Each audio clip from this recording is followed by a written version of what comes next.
Right, so let's kick this off. And I say welcome to everybody from around the world. We've looked at where you're coming from, and it's very exciting to see you from all corners of the world. And so are we three panelists. Two are in Europe, and one is in the Cayman Islands. And Ronnie is in his old Vienna, I guess. Are you, or are you outside of Vienna? A little bit outside of Vienna. Outside, yes. And I'm in Switzerland, as you can see, in the Swiss Alps. So welcome, everybody. Lots to talk about. And, we are still looking at the world where the disconnect is bigger than ever between reality and markets. And as many of us have said, there are no real markets. And I thought to start by quoting one of your compatriots, Ronnie, our good old von Mises, or von Mises. As you see, his famous statement is, there's no means of avoiding the final collapse of a credit boom.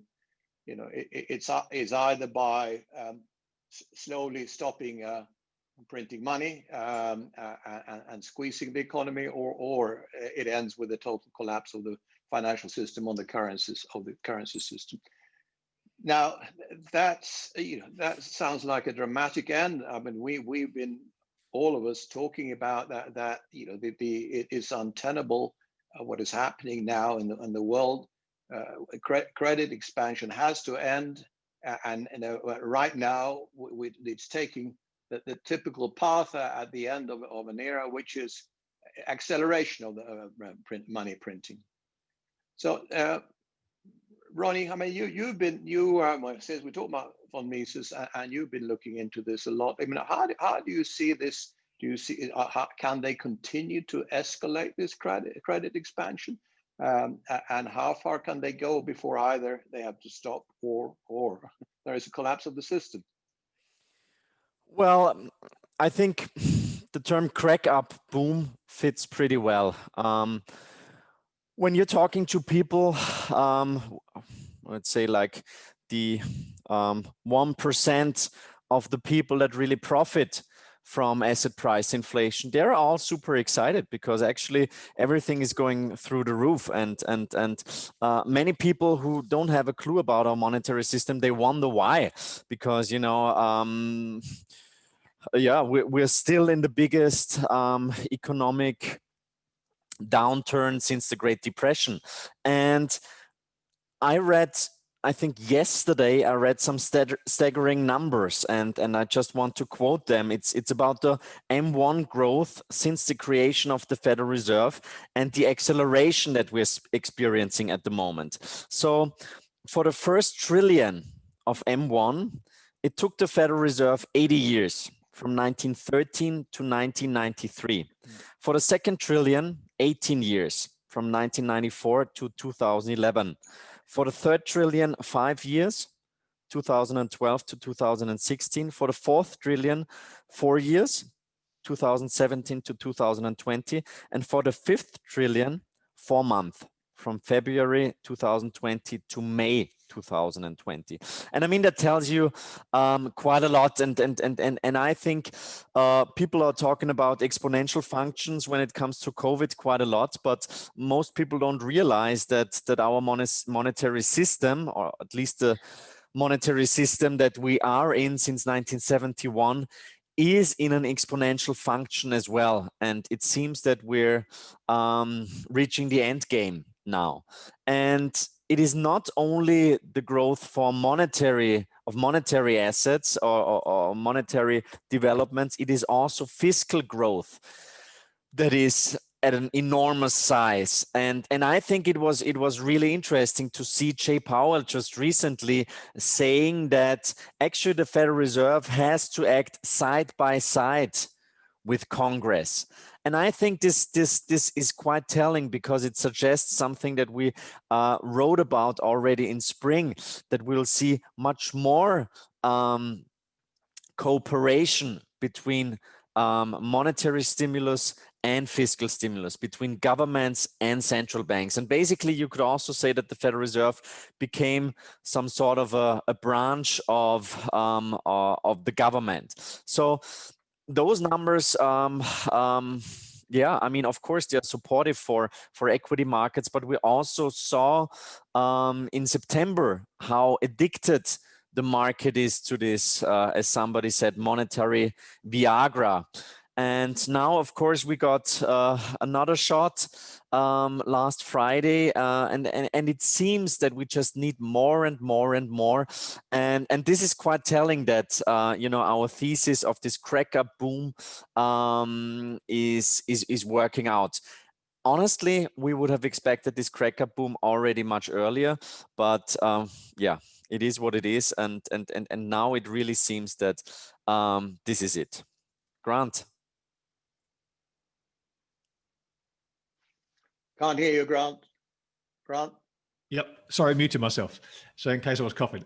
There's a few parts of this that I think you have to pull apart, because we look at the situation. You've got the economy, you've got markets, and you've got, for us, particularly, I think the main focus of this conversation, precious metals. And I think when you look at the news headlines, all you're reading about really is how strong the stock market is. The economy is in a terrible state. The unemployment is a disaster. And if you pull those two apart, you can understand the effect that the stimulus that Ronnie was just talking about has had. It's managed to keep the wheels on the stock market. It's managed to kind of avoid the kind of soup lines that we saw in the Great Depression. It's managed to avoid the really nasty optical problems that come along with such things. And then you look at precious metals, and it's very difficult to find anything that's happening right now that isn't constructive for the nominal price of precious metals. And I think the three of us have all said that at some point, if the kind of places we expect the price of precious metals to eventually go actually happens, it's not going to necessarily be a good thing. You know, the metals are going to react to some pretty extraordinarily poor circumstances, and we're seeing that play out now. So I think when we talk about what's happening, it's really important for people to understand the difference between markets and the economy, and the temptation to use markets as a proxy for the economy is understandable, because you can write a lot of good headlines about markets. You can't really write much of any sort of positivity about the economy. So I'm watching what I read very, very carefully, and you know, guys like David Rosenberg, who to me is one of the only people who's pointing out this huge disconnect between the two. There really isn't any reason for markets to be where they are other than stimulus. And when you think about that, when you think about how important the strength of asset markets is to psychology, and you think about how important it is for first of all the governments to keep that that positive mindset in place, and central banks to keep the wheels on this whole thing, then it's not difficult to understand that they will absolutely continue down this path harder and faster as may be necessary in any given point in the cycle to keep the wheels on this thing. So the fact that they're talking about closer alignment between central banks and governments is understandable, because they're both in this together now. And if they let this thing slip, they're both on the hook for it. Time will not be kind, particularly to central banks, I think, once this chapter is finally written. Governments are doing really what you can expect of politicians to do. They're going to borrow and spend to try and win votes. Obviously, we've got a very important election approaching in the US. We were chatting, the three of us, before we opened up the MAMINAR. Sorry, I got my minars wrong. We were talking amongst ourselves about how there's a lot of ink being spilled about who wins this election, but really, to the three of us, I don't think it matters, because whoever comes in is going to be faced with the same problems, and the solution to the problem is going to be the same from both sides, which is print more money.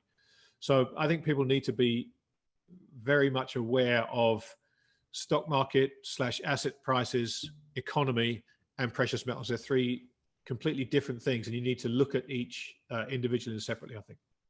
But we know, Grant, of course, that this solution of money printing doesn't work if you create money. Well, but Egon, look, we know ultimately it doesn't, But what the problem here is a definition of what's the short term, what's the medium term, what's the long term, because it's worked for a decade now. And I think if I asked anyone for a short-term investment outlook, they wouldn't be thinking about a decade.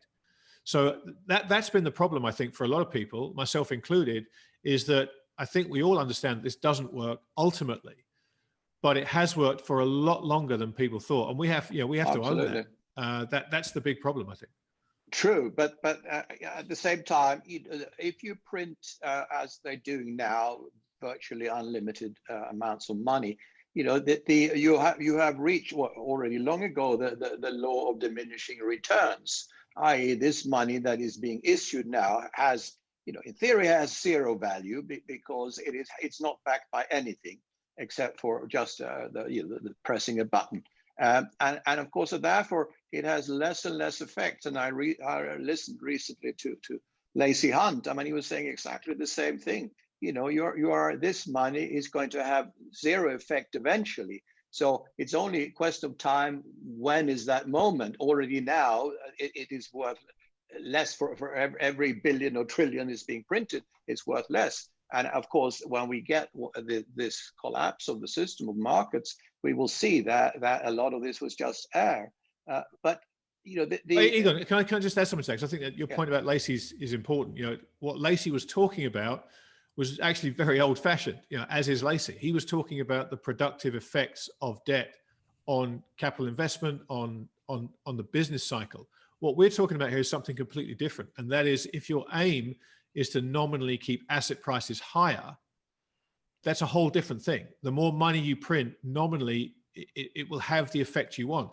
If we reach the point which it seems that the economy doesn't actually matter to the stock market, that's very dangerous.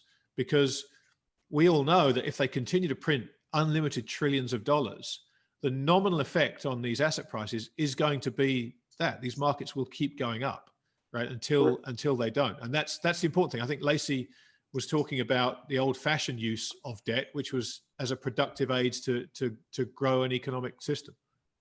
Yeah, but as you say, they will go up until they stop, because actually the values you are creating here are fake values. So for a while, it has an effect on markets, but it's not going to reach infinity. It will actually reach a point when it turns. Don't you agree with that, Ronnie? Yeah, I just finished reading Lacey's Q3 review, and I thought it's interesting because he's definitely in the deflationist camp, and he has been dead right for the last couple of years, actually for the last couple of decades, with his call on bonds. 4 decades, okay. Yeah. But it seems that he's also, kind of leaning into the inflation camp. He mentioned recently that MMT might be one of the triggers, or that the Federal Reserve Act could be slightly changed, and this could have inflationary impacts. Now, one gentleman that you both know very well too is Russell Napier. And Grant, you had him on a you're doing so many podcasts now. I don't know which one it was. I think it was the end game with Fleck. Yeah, that's right. Yep. Yes, and I thought that was really brilliant, because he was in the deflationist camp also for decades, and he was also right. But he's now clearly in the inflation camp, and we're currently writing a special report about inflation. And most people that we talk about, not monetary inflation or asset price inflation, but real price inflation that you measure with, those PCE and CPI baskets. And we could discuss them at length. But most people think, there's no way that we will really see a consumer price inflation coming up. And I just tell those people, first of all, everybody is saying that. Secondly, have a look at the TIPS market, have a look at precious metals, have a look at copper markets, have a look at agricultural commodities. Most inflation-sensitive asset classes are screaming inflation. So from my point of view, inflation might really become one of the bigger topics going forward. And I think Russell Napier made some very interesting observations, basically saying that central banks as well as commercial banks have kind of lost control over money creation.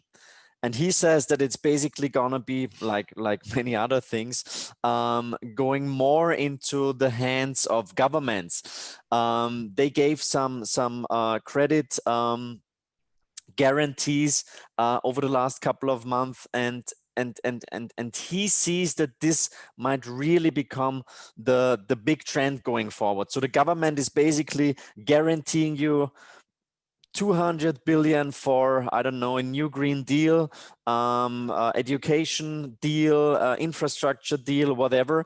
And of course, the banker is going to say, well, if the government backs it, of course, I'm going to do the loan. So I think this is a very interesting thought. And additionally to this inflation driver, I think also the direction into ESG might turn out to be inflationary. And the second thing is, if you follow geopolitics, it seems like a proper Cold War is getting started between China and the US. And from my point of view, that should also be very, very much inflationary. So what are your thoughts, Jens? I think just on those podcasts, we had Russell, Napier, and Lacey back to back, and it was really interesting because, as you said, Lacey's been a deflationist for 40 years, Russell for 20. Russell's now switched, and he was talking about how he expects 4% CPI inflation by the end of this year, which kind of pricked a lot of ears up. Lacey disagreed, but there was one thing he said, the one thing that he could see happening that would change his mind very quickly is the Fed basically monetizing their balance sheet. Mm-hmm. And there was an article literally the day after we recorded that. I went back to Lacey and asked him to comment on this article because it basically was a trial balloon floated for that exact idea. So it's become clear to me that this inflation deflation debate is arguably the most important one that people need to have right now. It's the most important one to try and think through and have a plan for, because if inflation does get the upper hand, which to your point, Ronnie, in various corners of the financial markets, it already has. If that happens, then there are only a handful of people in the world who are positioned for an inflationary environment. And after 40 years of deflation and having to position and trade accordingly, it's a whole new skill set that most people don't have. And so having a plan for what an inflationary environment means for your portfolio and how you need to adjust it, in a world where bonds have been everything for 4 decades, is, I think, to me, has become perhaps the key challenge that everybody needs to think through seriously. But Grant, don't people again miss looking back at history? Because always. Yes, and we point that out many times, but it's always different now, according to most people, because we live today. But if we look at back, and we can look back to the Roman Empire in the 2nd and 3rd century, we can look back to the 1720s and John Law in France, or the South Sea bubble in the UK, or any inflationary event in the world, or hyperinflationary event. It's nobody wanted to raise interest rates, and inflation, as we know, doesn't come from higher prices. Inflation comes from a collapsing currency, and I think a lot of people are totally forgetting this. Even when Lacey Hunt talks, he said, I don't know if he's still of that opinion, that the Fed only buys assets. They can't actually print money, or because they can only buy existing assets, and therefore he says that you can't create any inflation as long as that happens. And but why? I think he's totally disregarded the currency aspect, because I see some of the questions coming up here and say, why isn't the dollar falling? Why isn't the dollar falling? The dollar has fallen 98% since 1971. It's fallen 85% since 2000. that is in real terms measured in gold, which is the only way we look at it. So nobody can say that the dollar isn't falling. It's just not going down in a straight line. But in my view, and I'm looking at it both fundamentally and technically, I think the next fall of the dollar is not far away. I know we have our friend Brent Johnson's milkshake theory that the dollar is going to go up first before it goes down. It's always possible that it goes up a bit, but it's inevitable that the dollar and all the other currencies will fall, and this is what will create the inflation and the hyperinflation, not gradually increase in prices. I mean, you as a Austrian economist, you obviously clearly look at it the same way, Ronnie. Well, it's true that most people don't have a clue about history. I mean, and especially about monetary history. If you ask, like, in the subway or wherever, 100 people, who is John Law, I think most people will say he's an Instagram influencer or whatever. So, I mean, it is a topic that is a bit nerdy, probably, and that most people are not interested in it. And I mean, I brought this wonderful Roman coin. It is 1,600 years old. I got it from my birthday from Mark, and it's just, if you study monetary history, of course, you see that the basic principles are always very similar, and that at the very end of a monetary system, it goes pretty quickly, and you also see that those times where, not only from a financial point of view and economic point of view, very, let's say, turbulent. So it really seems that, if you follow the news now, momentum in every trend is basically picking up, and I'm very, very concerned about the political developments that we're seeing from a geopolitical point of view. But coming back to the inflation discussion, I think it's really interesting to see that basically nobody except the three of us and those wonderful people attending the MAMINAR now, and a few others, have got this perspective that it is actually not the price of gold that is rising, but rather the purchasing power of the euro, the US dollar, the Indian rupee, whatever, that is falling. And if you ask people, change your perspective, just think about it, that gold is stable, and that gold is basically in the center of our monetary universe.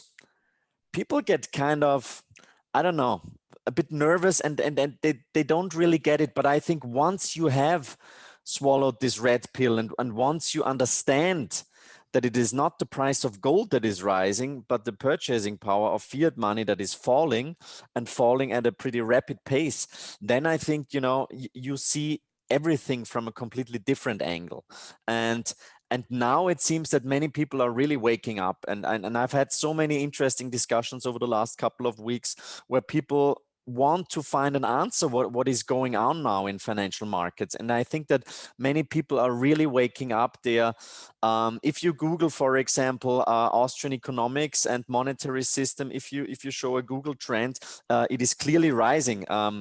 Also, unfortunately, with the search trends for MMT, which will probably be the next big topic. But I think it's really a point in time that we are where people are waking up, and they start understanding what this is all about. But we're all three been into gold for, we've been seriously into gold for 20 years for ourselves and our investors that we help, and the two of you for virtually that period too. And I'm saying that what we have been expecting, that is only starting now. I mean, sure, gold has gone up since 2000, has gone up, depending on if you measure it in fiat money, 6, 7, 8 times in Western currencies. But that is just the beginning. I mean, the real move, in my view, bearing in mind what we're saying about inflation, about money printing, and about the necessity now or to accelerate this money printing, which will have no effect except for a short-term liquidity effect. but that is actually all going to be translated in gold and silver prices. The investors don't understand that there's still only 0.5% of financial assets into gold or world financial assets. And I've been looking at the institutional demand for gold, which is virtually nothing today, although we've seen a start with Buffett. And then with Buffett putting 600 million into Barrick Gold, and then there's Ohio State Pension Fund or Police Pension Fund putting 5% of their 16 billion assets into gold, and that's 800 million, and that is the first real sign we're seeing of institutions coming in. And if you look at the figures, the gold available for investment now it's not available, but investment gold is now about 2.5 trillion. That is 0.5% of world financial assets. So investment gold, and that's being held by investors already. That's only 0.5% of world financial assets. So when institutions, which I think will be inevitable, when they're being told by the trustees or by their board that you have to now inflation hedge part of your portfolio, even if it's only at 0.5%, and that 0.5% of gold is not available, and therefore, the only way it'll be available is for them to drive, to pay up for the gold, to pay 5 times more or 10 times more, so they get the same amount of gold in dollars or in euros, but they get a lot less weight. You must have been seeing this, Grant, with the institutions you're talking to also. Well, it's interesting you say that. I had a conversation at the weekend with a guy who chairs the investment committee of a big endowment in the US, and he said to me that he's taken his gold allocation to 2.5%, and he's looking at moving it up to 5%, and that's a very, very important step to start happening. This is the piece of the puzzle that's kind of been missing for some time now. Where is the institutional ownership? I gave a presentation in, I think it was the end of 2015, I think, called Nobody Cares, just running through the numbers of what an increase in that kind of allocation on an institutional basis would mean for the gold market. And it's extraordinary. It just can't absorb it. And I talked with Steph Pomboy about this in another podcast I did recently. And she made the great point that the institution that she speaks to, for them, the gold market is too small. They can't put the kind of money to work that they need to. But of course, the cure for that is higher prices. As the price goes up, these markets get bigger and get more investable. Yeah. So that's why it's interesting to see this kind of endowment pension fund move into physical gold. Because if you put a floor under physical gold and there's clearly strong demand for the asset. Now, granted, this guy I spoke to was doing it through futures, but it's still at this point in the cycle that won't necessarily matter so much. But obviously, the message that sends to the mining stocks gets turbocharged once it gets through to people investing in those. And so, quickly we've had this kind of self-reinforcing negative feedback loop in precious metals since 2011, really, when it peaked at 1900. And we've seen the price kind of correct 20-odd%, 50%, sorry. And then obviously the gold miners have just not gotten up off the floor at any point in the bottoming process in the metal. They've just been continually kicked in the teeth. That looks like it's changed to me now. They seem to be acting much, much better. And I think once you start seeing institutional flows into the metal, it frees people up to position themselves more heavily in the mining stocks. And as I say, as that price goes up and the market gets bigger, it will actually attract more money rather than less, because it suddenly makes the space a lot more investable for big asset managers. I think that's something that people need to be watching for. Yeah. Ronnie, this is an area you're involved in, of course, mining stocks. Yeah, but let me first say a couple of other things. I think it was the Ohio Pension Fund, which was a really important piece of news, I would say. The second thing I wanted to mention can I just say about sure. the same as for Grant, what he said about the institution he talked to.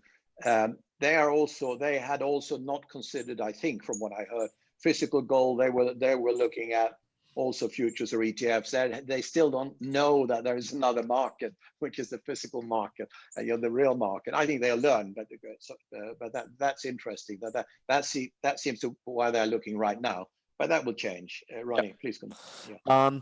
And they're advised by Wilshire Associates, and they're, I think, advising like 200 billion in institutional capital. So probably they will also tell most of their other clients, their other pension funds and insurance companies that, well, based on our research, it makes sense to at least hold some gold in your portfolio. And we are writing about gold for 14 years now, and we always write a big chapter about portfolio characteristics. And gold makes sense in times of a recession. And I think this year is the perfect confirmation for that.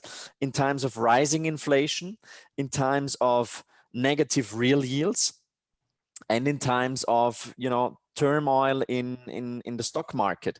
And I think now with the Federal Reserve basically saying they're not even thinking about raising rates. So it's basically we'll have low rates forever.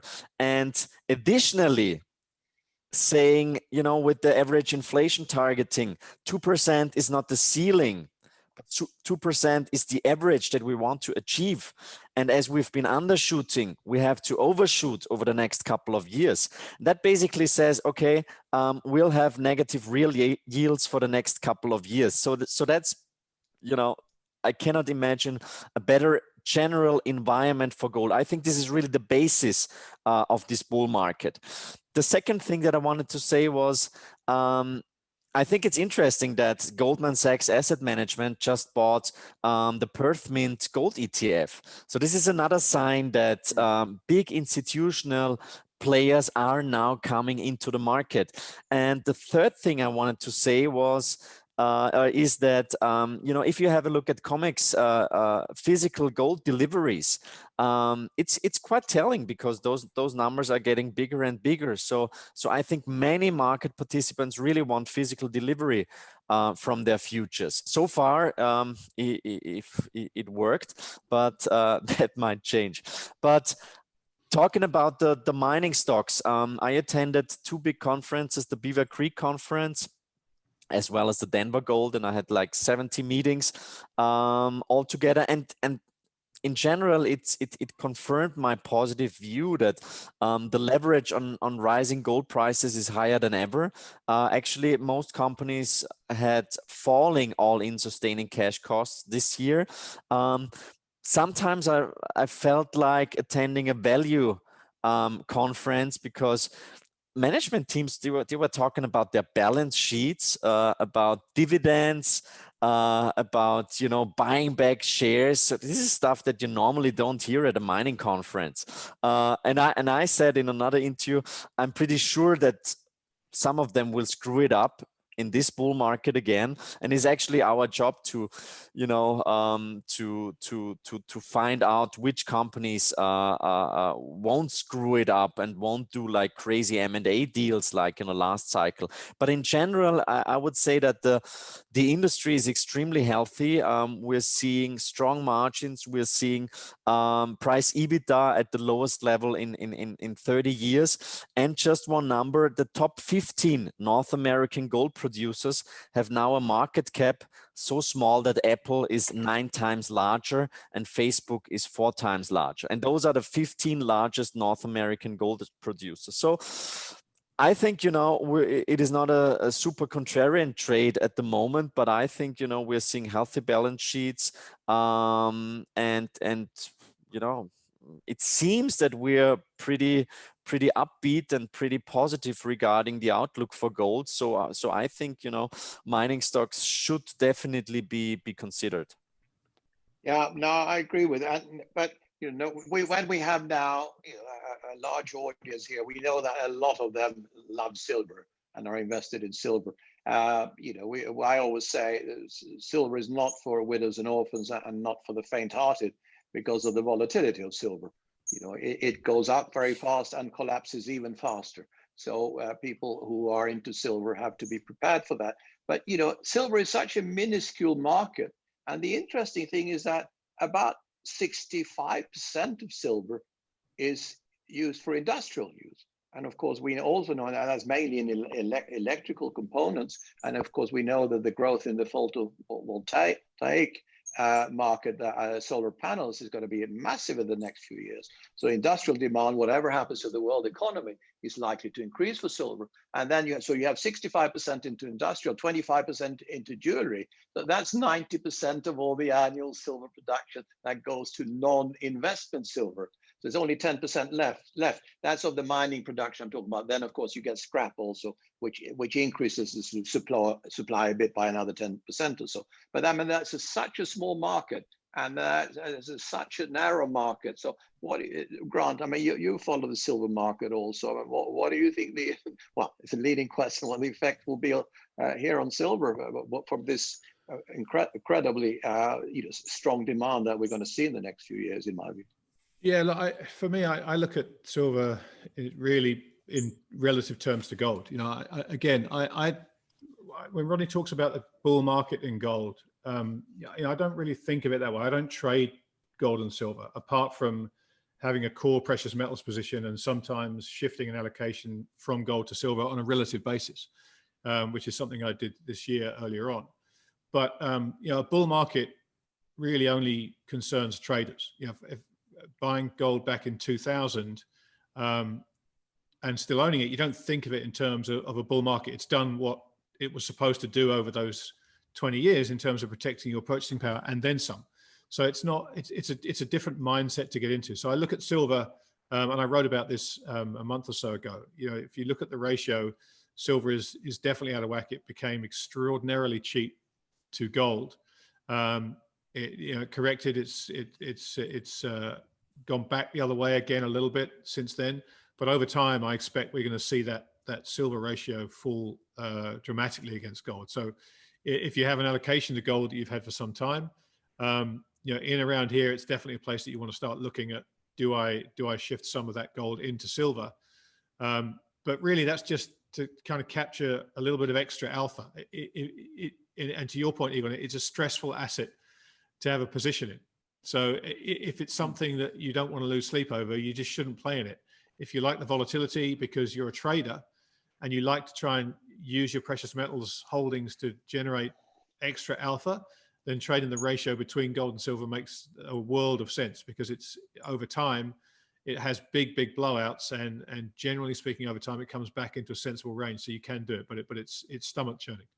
Yeah, but that's not what we are all about. Of course, the three of us here are all into wealth preservation and buying and holding precious metals, as you say. And because of this volatility in silver, where we have seen it go from in the 2000s, we've gone from $3-4 up to 20, down to 7 again, up to 50, down to 13 or 14, up to 50 second time, down to 11. You know, that's more volatility than most people can live with, and that's why we always recommended either don't have any silver if you want to sleep well at night, or only have 20-25% max in silver because of the volatility.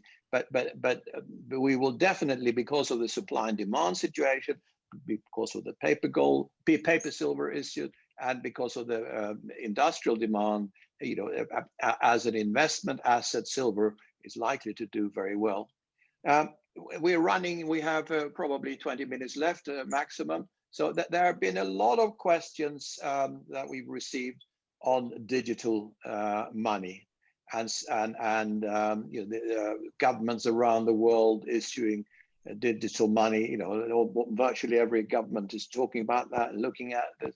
And a lot of people are asking, what will be the form of that? What effect will it have on paper money? What effect will it have on precious metals? And this is, in my view, it's not self-evident what's going to happen. And on top of that, of course, you have the private digital money, like the bitcoins of this world, which in my view, is not a typical wealth preservation asset, because A, it's digital, B, it needs electricity and a computer power. But in my Bitcoin could go to $1 million or to zero, depending on what governments do. but a lot of people believe it's going to go to $1 million. How do you view, both the government digital currencies and the private ones, Ronnie? What do you see the evolution of these markets going to look like? Well, I think the big buzzword is central bank digital currencies. That's really the topic that had momentum over the last couple of weeks, and the ECB was quite early. Mrs. Lagarde, she said already.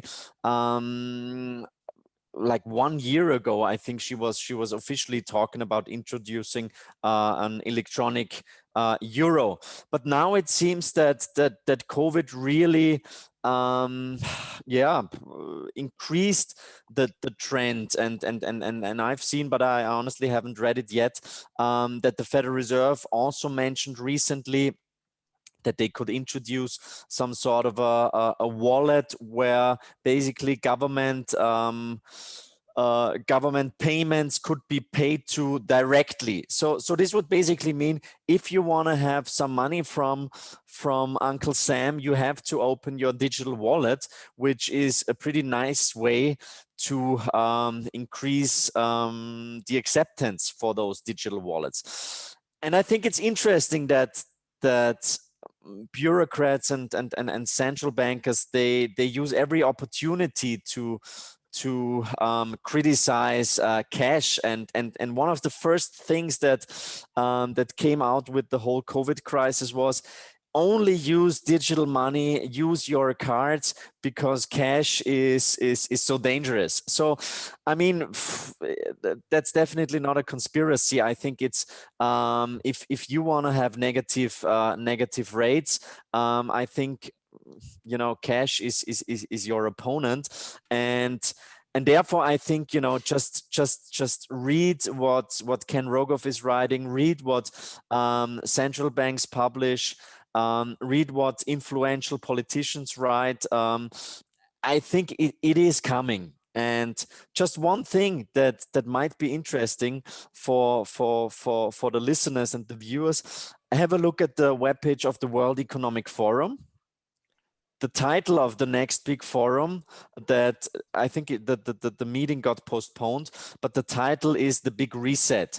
And quite a lot of discussion and presentations will be about digital money. So it is coming. As you know, I'm a big fan of Bitcoin. I think it's supposed to be digital gold.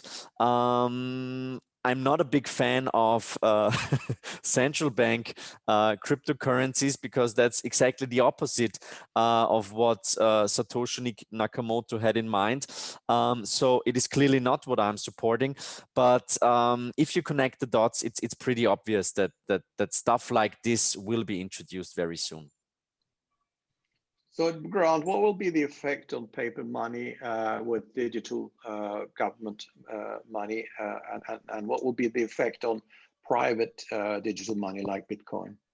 Well, look, I think the reason Madame Lagarde was so ahead of everybody else in talking about this, Ronnie, is that capital flight in Europe is probably a bigger concern than anywhere else, right?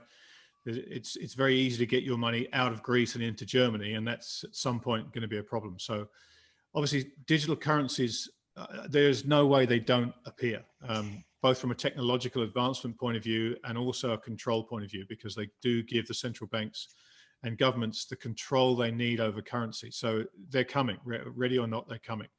And what worries me about for something like Bitcoin, for example, think about all the people who are allowed to compete with government issued money.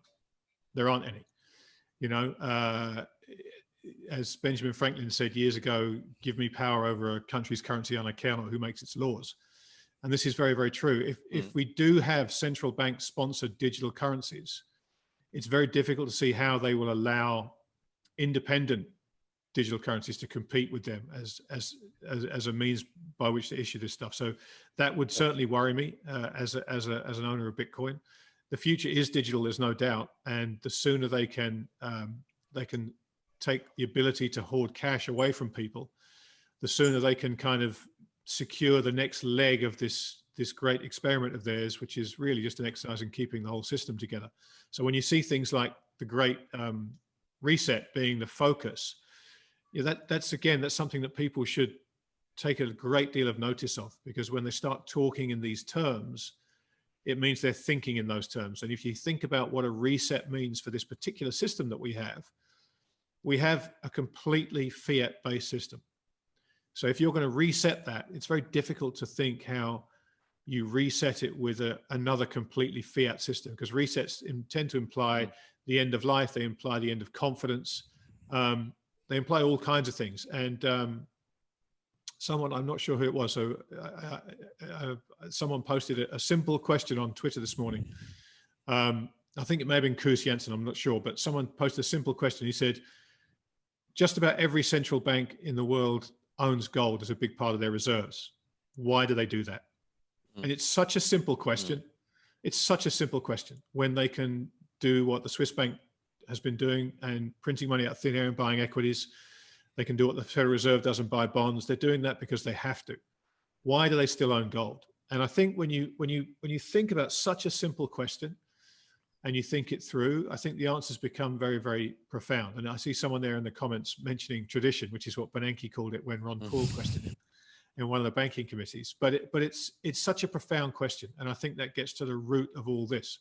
Ultimately, gold is money, everything else is just credit. And so we are, I think, on the point of some kind of reset. I think gold will absolutely play a part in that. I think digital currency will play a part in that, not necessarily in a good way. And so the future of Bitcoin remains unclear to me. There have been some incredibly positive developments. The MicroStrategy news of using it as a treasury asset followed by Square are enormously positive pieces of news. And everybody's lauding Michael Saylor and Jack Dorsey as genuine forward thinkers and geniuses. Obviously, if Bitcoin is outlawed tomorrow and they have all that money of their treasury in an illegal asset, it makes them look a bit less savant-like, I guess. But we just don't know.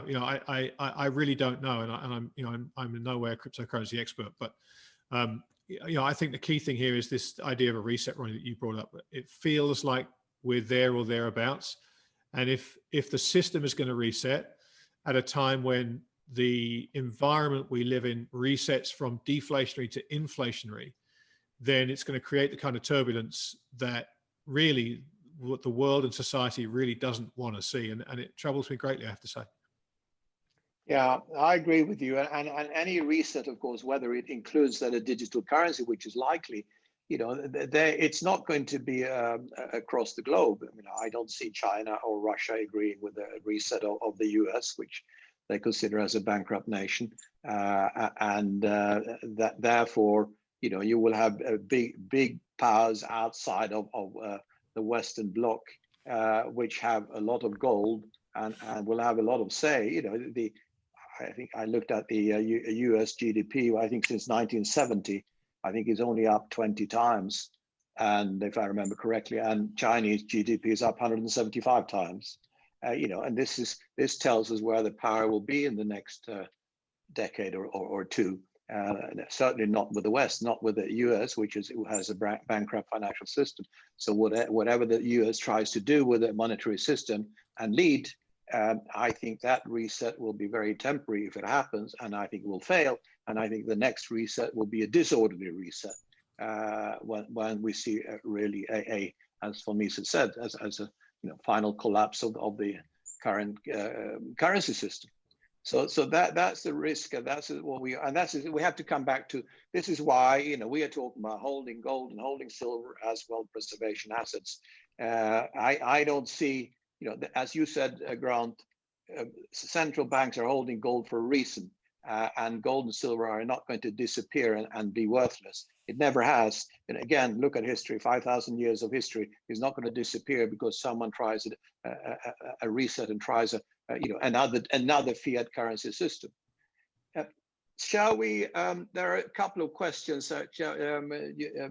Grant, I think you and Ronnie, you had a couple of the questions from the audience that we want to look at. Ronnie, do you want to have any question of the ones that? I think we just looking, we had silver, we had cryptocurrencies, we had. I think didn't you want to talk about the manipulation, Ronnie? Yeah, somebody asked a spoofing. question regarding, yeah, the spoofing. Well, you know, my take has always been there's intervention happening in every market. I mean, the most important market or the most important price in our economy, which is interest rates, is heavily manipulated. Bond prices are heavily manipulated. Equity prices are manipulated. So why shouldn't gold be manipulated? But we saw some confirmation recently. We saw that I think JP Morgan had to pay, like, what was it, 1 billion? Just shy, 920 yeah million. I mean, that's peanuts. Rounding So I mean, that's just another confirmation, but I think that, you know, the trend is just so strong that I think this primary wave or this secular trend just cannot be really manipulated. We are seeing that it is pretty obvious that this is now really a stealth bull market, and what should you do in a bull market? You should buy the dips, and we saw that in September. We saw that there is so much capital waiting on the sidelines, and therefore I think, yes, there's intervention happening, and I'm glad that there's now confirmation for that. But I think, and this is something that many people in the industry don't like to hear, I think that the general trend cannot be manipulated. So it's for me, it's a bit, the argument is sometimes a bit weak, always just blaming those evil manipulators for the prices falling. I think we have seen over the last couple of years, there were some reasons why gold was falling. And it's not enough for me as an analyst always blaming just the evil manipulators. That's kind of my take. Mm-hmm. There's a question here. Somebody's talking about base money inflation and says, please speak about deflation that's coming from the swift contraction of credit, not base money. He's talking about that credit will collapse and therefore will be deflationary. I think longer term that's right. I mean, we're seeing in some areas minor deflation now, but most of us actually see inflation already now, although it's not measured in the official statistics that we can see. But the way I see what's going to happen in the next few years is that the money printing will continue at an accelerated rate, as we have talked about. So we will have, due to the currency collapse, we will have inflation leading to hyperinflation. But at some point, of course, we come back to von Mises said, at some point, the system will collapse with just the sheer weight of all that money printed, which has zero value. And of course, that will then lead to a deflationary implosion of the system. That is correct. That's the only way it can end this. That all of that excess credit has to disappear, and it can just disappear by going up in like a forest fire. It has to just burn and disappear, which means that all the assets that this debt is also backing will also come down dramatically in price. Now, in my view, the world cannot continue to grow without the debt disappearing, and it has to disappear in a disorderly way. And that, what effect that has, of course, money at that point will be worthless, paper money or fiat money, because the financial system will not function properly. And even in that deflationary environment, gold will still be money. And so gold is not just protection against inflation or hyperinflation, it's also protection against a deflationary collapse of the system, if that happens. Well, I think you're right. The credit deflation is a huge problem with the amount of excess leverage in the system. And this is a big reason why the governments are propping up as many businesses now as they can, because obviously once the businesses start going under, that's when you get this credit deflation. That's when the loans can't be paid back. And so it is a very clear and present danger. This is something that they are very keen to try and avert. In the UK now, they're talking about paying 2/3 of people's salaries until May. Now, like every other country, the UK doesn't have this money, but they realize we need to buy time here just to keep this thing together, keep people employed, even if they're working from home, even though the whole thing is fundamentally unaffordable. But at this point, if you say, right, look, everybody's on their own, exactly what you just described happens, Egon. The credit deflation is very sharp and very disorderly. And disorder is something which the authorities in any country are completely disinterested in. It's the last thing they want, which is why what you see happening in the streets of America at the moment is particularly unsettling ahead of this election. Why what you see, on the streets of the UK, Europe, the incredibly divisive issue that COVID has been. All of these are signs, and I'm in the process once again of reading this book, which I cannot recommend highly enough to people. Which one? Sorry, which one? Yeah, Fourth Turning by Bill Strauss and Neil Howe. I've read it several times, and I'm going back and reading it again because it's such an important book to understand the times we're going through. In these fourth turnings, there's very little positivity. They lead to an enormous amount of positivity, but you have to get through them first. And so when you're in the middle of it, it's a really useful guidebook, this to understand the forces at play, how they tend to clear, and what comes next, because there is tremendous hope after the fourth turning, but you have to get through it. Yeah, no, I know you interviewed Neil Howe. I know that I actually wrote about that book first time in 2011, just after it came out. And that was the start of this 20-year final period of decline that he said. So we now have about 8 years left of that, don't we? According to his. Well, it's amazing because this book was actually first published in 1997. All right, was it? No, but your point is very valid, Egon. A lot of people weren't aware of this thing until after 2008. I think a lot of people started reading it after 2008. But when you realize this thing was written 20 years ago, you understand just how prescient it was. And Neil's a good friend of mine. I spent a lot of time talking to him about this stuff, and it really is. It's a very important book to read, I think, for people, and a very important concept to understand, because we are in that acceleration phase, not just of markets, but of the fourth turning, and it's an important thing to have a roadmap for, I think. Yeah. All right. Well, I mean, a lot of the questions we've seen, we've actually dealt with them. A lot of them were on digital currencies. And obviously we've dealt with gold. Ronnie, do you have anything you wanted to add to I'm just holding this up because someone's asking for the title of the book. So I'm holding that up again. The Fourth Turning by William Strauss and Neil Howe. Yeah. Well, if we are in a book club, then I have to recommend Lords of Finance, which is I really what I do is rereading books now. And this is something somebody once said. It doesn't make any sense. You don't listen to a good album of music just once, and the more often you hear it, the more you really appreciate the fine details. And it's the same with books from my point of view. So I reread Lords of Finance, I reread The World of Yesterday, and I think in Lords of Finance it is fantastic to see this the description of this pressure that is being put on central bankers, and I think we're seeing that. I mean, I think that Jay Powell is a fine bloke that you can have a beer with. I'm not so sure about Madame Lagarde, but I think that we shouldn't underestimate the pressure that they're having now, because basically everybody wants them to save the world and the economy and financial markets.